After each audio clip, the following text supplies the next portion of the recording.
នេះត្រង់ដែលធ្វើថ្ងៃមុនហ្នឹងគឺហើយ100%ហើយនេះឥឡូវយើងដាក់មាន់យើងចូលហើយប្រភេទមាន់ខ្ញុំនេះគឺប្រភេទមាន់ជុលនេះហ៎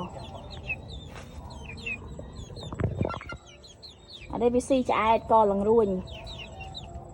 នេះអានេះថតទី1អានេះមកសបុក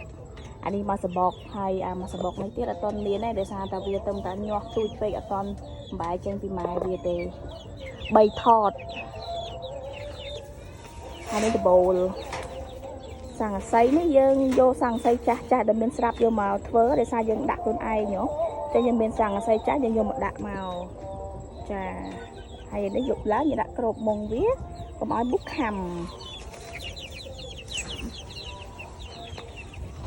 ធ្វើខ្លួនឯង design ខ្លួនឯងចង់បានទំហំប៉ុណ្ណាបដោយទៅតឹងអីប៉ុណ្ណាគឺស្រួលចំណាយលុយតិច